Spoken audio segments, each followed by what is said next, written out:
Ujenzi wa taifa, kwani ndicho kiini hasa kisababisha chota.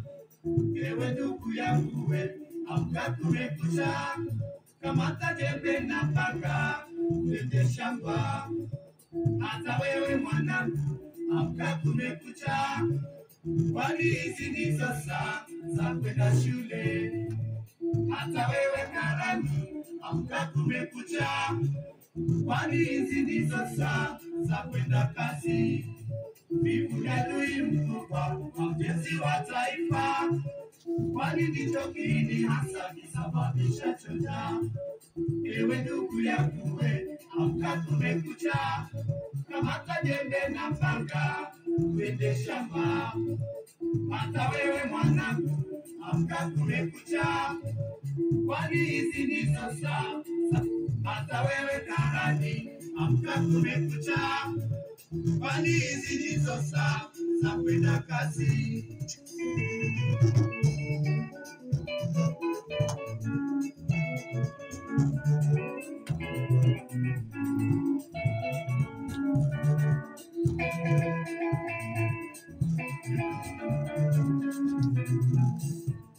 Naam, barabara kabisa mpenzi msikilizaji wa Uzuri FM, na ukaribisha kwenye kipindi chetu cha ukulima bora. Natumai kwamba popote ambapo unasikiliza sauti hii kwamba uko mzima, uboheri wa afya. Kwa majina anaitwa Nicholas Biwota. Hata wewe mwanangu, amka kumekucha, kwani hizi ndizo saa. Basi naona zimekatika dakika 8 baada ya saa 3 asubuhi. Natumai kwamba umeamka vyema na umeamka ili kuweza kwenda kufanya shughuli zako, ikiwa ni shambani ama unafanya kazi yote ile. Natumai tumeweza kuamka vyema na tumeamua kuweza kujituma ili tuweze kupata kipato, ili tusiweze kulala njaa, ili watoto wasiweze kulala njaa, ili tuweze kupata school fees za kuweza kulipia watoto wetu. Good morning. Na karibu sana kwenye kipindi chetu cha ukulima bora. Na by the way, kumekuwa na watu kadhaa ama kumekuwa na wakulima kadhaa ambao wamekuwa wakiuliza kama kwamba wamekuwa wakiulizia tuweze kutafuta mkulima angalau mmoja wa mchele, mkulima wa mchele ambaye atakuwa anakuja kutuelezea vile mchele uvunwa, upando na mambo hayo yote ikiwemo matayarisho ya shambani na ni nini hasa kinahitajika katika ukuzaji wa mchele. Na basi niliweza kufanya utafiti wangu na nikaweza kumpata mkulima mmoja kutoka upande wa Mwea ambaye atakuwa anajitambulisha na atakuwa anatuelezea mengi. Basi kama utakuwa na swali lolote ambalo ungetaka kuuliza kuhusiana na ukulima wa mchele, usisite ama usiweze kuwa na wasiwasi. Tuma jumbe yako kupitia nambari 0714127334. Pia unaweza kutupigia live studioni kupitia nambari hiyo 0714127334. Na basi mkulima ambaye tunaye studioni atakuwa anajibu maswali yako.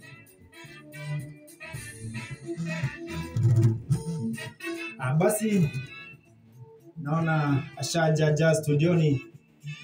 Karibu sana kwenye studio zetu za Uzuri FM. Nashukuru sana. Naomba uweze ukaribia microphone kidogo ili msikilizaji aweze kupata vizuri. Kwa salama sasa. Naam. Sijui kama unanipata vyema. Nakupata vyema kaka. Naam. Naomba uweze kujitambulisha kwa msikilizaji. Kwa majina yangu naitwa Mkulima Kenywa. Mimi ni mwishi wa Kirinyaga. Naam, Kirinyaga upande upi? Upande wa Mwea kwenye kuna pando mchele. Mwea upande upi hasa? Sedia Gurubani. Gurubani. Watu wa Gurubani wanasema namna gani? Watu wa Gurubani wako salama. Wako salama Salamini.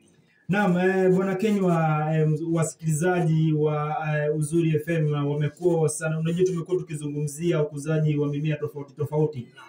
Na wengi walikuwa na maswali wakitaka kujua ukuzaji wa mchele huo unafanywa kivipi, ndio maana tukaweza kutafuta. Naam, hivi Bwana Kenywa, tukianza na maswali ambayo mkulima alikuwa akiuliza. Swali la kwanza ni kwamba hivi matayarisho ya shamba ama shamba utayarishwa kivipi ambapo unapokuwa ukijitayarisha kuweza kupanda mchele? Matayarisho ya shamba iko na process, lakini naam, ya kwanza ni ukitayarisha shamba, naam, lazima naomba uweze kukaribia microphone yako ndio msikilizaji aweze kupata vizuri. Na kuambia ukitayarisha shamba yako sasa, naam, lazima pole. Ukitayarisha shamba yako kwanza, naam, lazima ukuwe na process ngumu.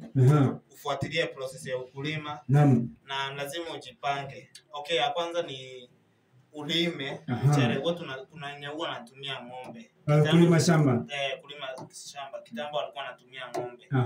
Lakini kwa sasa tunatumia tractor ama hizo mnaita tinga. Tinga, naam. Hiyo lazima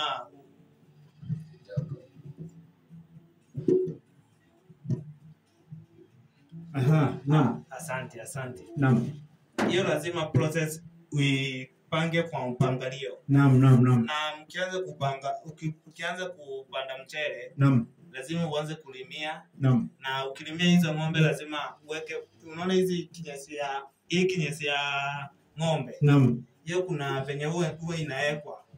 Inakuwa yani kama mbolea kwa Kikuyu. Naam, kwa hivyo unasema kwamba katika kutayarisha shamba kwanza tunaanza kwa kulima. Kwa kulima. Either unaweza tumia ile tinga ama utumie tractor ama pia utumie kitu kingine tu, bora tu shamba kwanza ilimwe. Kwanza shamba ilimwe. Na hivi unaweza lima shamba la mchele unaweza tulima kwa eka ngapi? Unaweza panda kwa eka ngapi hivi? Kunalingana na eka zenye uko nazo. Kuna wengine wako na eka 2, kuna wengine wako na 4. Kwa hivyo unaweza lima kwa kipande chochote cha shamba. Lakini haina muda mrefu kwa ukilima na tractor. Naam. Sawa.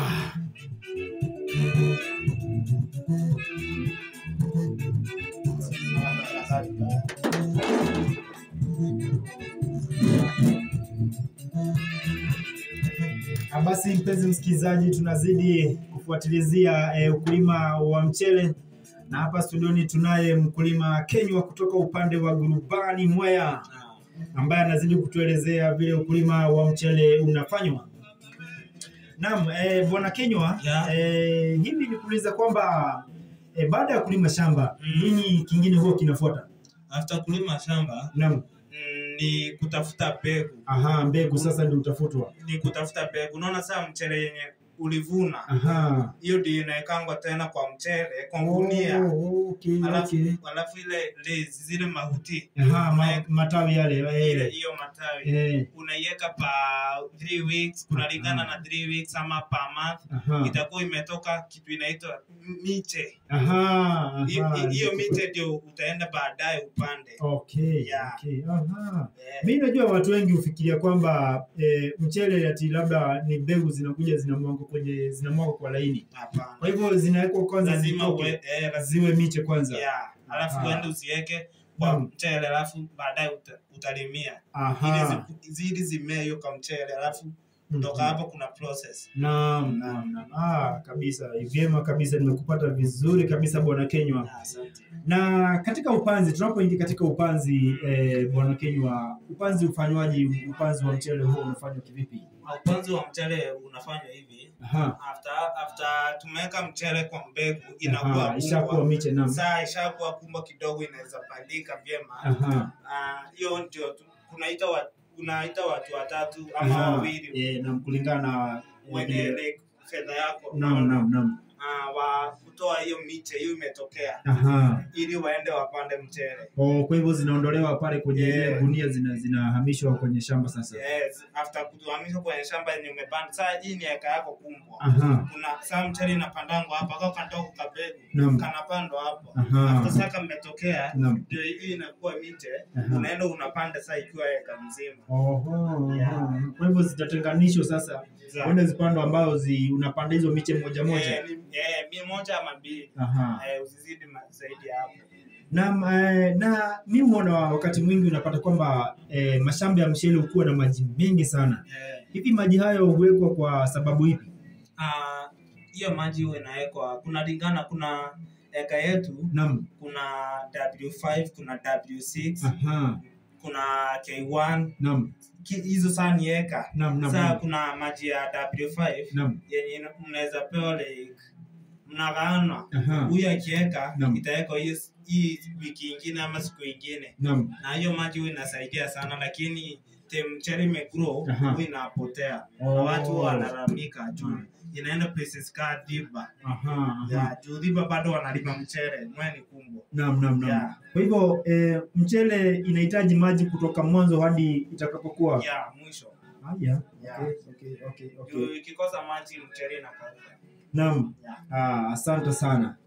Basi msikilizaji, hivyo Uzuri FM na ukaribisha na ambaye bado unajiunga nasi na ukaribisha ndani ya ukulima bora. Ikiwa ni Uzuri FM tukiwa nami Rubani Nicholas Biwota. Tuko naye mkulima Kenywa hapa studioni ambaye anazidi kutuelezea mambo mengi kuhusiana na ukulima wa mchele. Na kama nilivyokuwa nimekujulisha hapo awali, uweze kutumia jumbe wako kama uko na swali yote kuhusiana na ukulima wa mchele. Tumia ujumbe wako kupitia nambari ya 0714127334 na pia utao tupigia simu studioni tutumia nambari hiyo ya 0714127334. Nikiangalia kwenye jumbe yetu ya SMS naona kwamba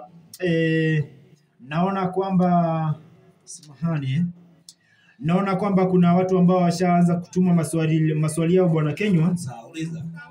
Naona kuna mtu anauliza mbolea gani huwa inawekwa kwenye upanzi wa mchele, ama mchele ile huwa inawekwa ni mbolea ipi nzuri ambayo inafaa kuwekwa kwenye shamba mchele inapokuwa?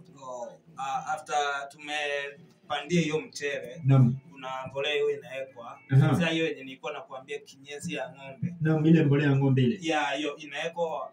Kuna wenye huwa naweka hiyo mbolea for 6 months, 7 kwanza months. Ikomae kabisa. Hiyo bado inakuanga po, unaweza eka mchele ikuwe kumbwa. Bado unaweza ongezea fertilizer. Bado fertilizer. Uweke 2 ama 3, lakini kuna fertilizer ya kupanda mchele. Na kuna fertilizer after umepanda, after ikae 4 months ama 5 months kuna ingine utaweka. Lakini sasa ni ya kuweka hii mbegu mbolea inaitwa VPN. Fertilizer. Okay. Wow, nzuri sana hiyo. Nikiangalia kwingine naona kuna jamaa mwingine hapa anajiita Samuel kutoka upande wa Kericho. Anauliza kwamba mchele ulimiwa kivipi? Mchele after imekuwa kumbwa. Labda kwa miezi ngapi hivi? Kwa miezi 3 ama 4 hivi. Sasa ndio inaanza kulimiwa. 3. Sana 3. Ndio watu wanapanda pamoja. Hakuna mtu anaacha nyuma. So kuna wakulima hiyo mchele. Sasa mchele kuna klasi lia. Yaani ile kuna ile size huwa tunatoa hizo. Huwa zinaita bands. Okay. Ndege sasa zile wale ndege wa kukula. Hizo huwa mnaang'oa ili kuweza kuzuia ndege. That way tunalimia mchele. Kwa hivyo umesema huwa inalimiwa kwa miezi 3. Baada ya miezi 3 sasa unaanza kung'olea zile. Na unaweza rudi mara ya pili tena tu inakuwa tena. 2 weeks ama 3 weeks lazima ung'oe. Anatumai basi mkulima huo ameweza kujibiwa swali hilo. Nikiangalia kuna mwingine ambaye anaitwa anajiita nani huyu? Anajiita Kipngeno. Anasema ni Kipngeno kutoka upande wa Narok. Anauliza kwamba Anauliza mchele huvunwa aje bwana? Muulize bwana Kenywa, mchele huvunwa kivipi na huwa inavunwa mara ngapi kwa mwaka? Okay, nitaanza kusema mchele huvunwa kwa mwaka mara 3. Mara 3 kwa mwaka. Okay, kuna mwezi wa 3 after umepanda January. Naam. Kuna mwezi wa 3. Aha. Unavuna saa after hapo after kulimia. Naam. After hapo unaweka fertilizer ya pili mwezi wa 5. Naam. Kuvuna unavuna bado mwezi wa 6. Aha. Hiyo mwezi wa 6 naam, ndio itakatwa. Aha. Alafu mwezi wa 8 upande. Oho, upande tena. Upande tena. Naam. Na kuna yenye huwa wanavuna tena mwezi wa 9 ama wa 10. Kunalingana na venye umepanda. Na kuna venye wanavuna mwezi wa 12. Naam. Kwa hivyo unaweza vuna zaidi ya mara 2 kwa mwaka. Yeah. Asante. Na huwa inavunwaje? Process ya kuvunwa au kuaje? Process ya kuvunwa mchele huwa tunaita trakta za China. Oh, kuna trakta huvuna mchele? China. Kitambo tulikuwa tunavuna na watu mikono. Tulikuwa na katakata na mchele na mikono. Na kuna quarter, kuna nusu. Lakini watu walikuwa wanalipwa 350 ama 700. Naam. Hiyo walikuwa wanajisaidia, lakini hiyo kazi hakuna siku hizi. Hiyo unakuta hizo trakta za China. Naam. Hizo zilikuja na watu wa China, huwa zinakata haraka sana. Even haziwezi maliza 1 hour. Naam. Sorry. Haziwezi maliza 1 hour. Na huwa zinakata poa sana na huwa hazikai. Alafu azimwagi mchele venye binadamu walikuwa wanamwaga. Of course juu walikuwa venye binadamu anaweza piga hivi juu atakata. Alafu aupiga itoe hiyo bado. Na ukumbuke hiyo ni 350. Naam. Kwa hivyo unasema kwamba kuna trakta zile maalum za kuweza kuvuna mchele. Yeah, zinavuna mbio sana, lakini kuvuna eka moja ni 6K. 6,000. Yeah, ni 6K. Wow. Yeah. Na uwezi vuna eka moja ama 2, watu wengi hukuwa na eka 2. Na after kuvuna kuna hiyo trakta, kuna venye watu huendea, kuna wafanya kazi. Kuna wenye wanaendea na kuna wenye wako kwa load. Unakuja tu kupandisha mchele inamwaga tu. Alafu unashona. Vyema kabisa. Basi msikilizaji, ni kipindi cha ukulima bora ndani ya Uzuri FM. Nami naitwa Nicholas Biwott na niko na mkulima Kenywa hapa studioni ambaye anazidi kutuelezea mengi kuhusiana na ukulima wa mchele. Nazidi kuona maswali yako, unazidi kuyatuma pale na pale kwenye SMS namba yetu ambayo ni 0714127334. Na pale Facebook pia kwenye mtandao wa kijamii utanipata kama Nicholas Biwott ama @Uzuri FM. Na naona kuna mtu ambaye ameuliza pale kwenye mtandao, ameuliza swali kwamba anajiita Margaret kutoka upande wa Thika. Anauliza kwamba ni changamoto zipi za wakulima ambazo wakulima wa mchele hupitia sana. Siku hizi si changamoto nyingi sana. Lakini changamoto ziko. Ni kukosa maji. Ama kuchelewa kwa kuweka fertilizer yako. Ama kukataa kulimia. Hizo ni changamoto bado. Lakini sana ni kwa maji. Mchele yako ikikauka haitatoa. Kwa hivyo maji kukosekana kwa maji, kwa hivyo kukuwa na kiangazi ni vigumu sana kuweza kupanda mchele. Yeah. Lakini inabidi tu upande. So maji ndio tu inakosekana, lakini watu wanalalamika maji inarudi. Yeah. Okay. Na labda kuna changamoto nyingine ambayo labda kuna mtu ambaye anataka kuanzisha ukulima wa mchele, labda kuna changamoto nyingine anafaa kuwa anaijua ili aweze kuja kuwa amejihami vizuri. Changamoto ni akitaka kuanza ukulima wa mchele. Lazima ajue matayarisho, mambo na mchele. Na labda mchele huvamiwa sana na wadudu wa aina gani bwana Kenywa? Ni wadudu tu wadogo. Labda huwa inavamiwa wakati upi? Labda wakati zinakuwa miche ama wakati zinaanza kuzaa? Ni wakati huwa inavamiwa sana na wadudu? Wakati imeanza kuzaa. Inaanza kuvamiwa. Ama temisa imeanza kukauka. Juu inaonekana kila mahali. Na teme wana nini tunyoni ama hizi ndege huwa unakaa for 1 month. Yeah, juu because tufanye hivyo. Mchele yako itatoka like 10 grams ama itatoka, yani itakuwa chache sana. Na paeka inafaa itoke mchele kitu kwenye 20 ama 25. Vyema kabisa. Na hivi soko huwa mnaitafuta kivipi bwana Kenywa? Soko huwa tunaitafuta mara mingi sana ukielekea side ya Ngurubani after umekata mchele. Mchele inaanzanga kilo 65 70 kwa kilo. Naam. Inaendanga 75. Hivi kuna watu ambao labda ambao wako pale mahali wamekatu mahali tu wanangoja labda mchele kishavunwa, labda wanaanza kuja kuzinunua ili waweze kuuza. Sana ilikuwa hiyo je. Sana. After tumevuna mchele kunalingana na kilo ya 60, 70, 85. After hapo unapeleka juu tunakaa Uta, unapeleka place inaitwa Rice Miller. Hiyo ni another industry iko Mwea Ngurubani, Ngurubani town.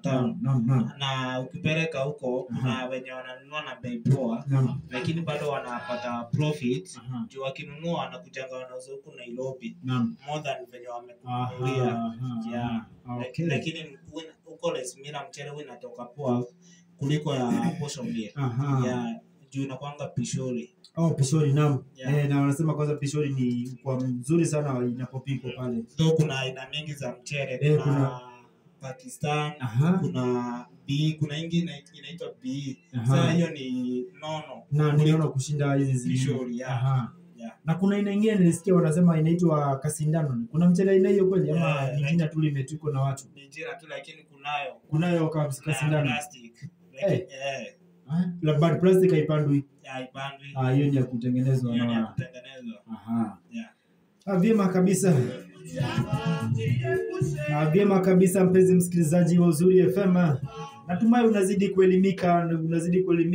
kuelimishwa na mkulima ambaye tumeweza kumwalika studioni, ambaye ni mkulima wa mchele anaitwa mkulima Kinyo kutoka upande wa Mwea.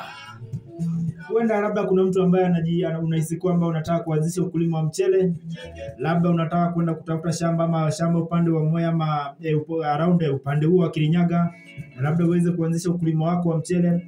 Natumai umeweza kupata baadhi ya tips ambazo zitaweza kusaidia katika ukulima wa mchele. Basi bwana Kenyo, sasa tunashukuru sana kwa kuja kwenye studio zetu za Uzuri FM. Nashukuru sana. Nashukuru sana kwa kutenga muda wako na kuweza kumwelimisha mkulima ambaye anatusikiliza, na labda mtu ambaye anataka kuanzisha ukulima wa mchele. Na hivi wakitaka kuwasiliana na wewe, labda wataweza kuwasiliana nao kivipi? Kwa nambari yangu ya simu ni 07 12 69 77 88. Na namba nyingine unaweza kosa kunifuata hiyo. Hiyo ni ya kampuni, inaweza kusaidia bado.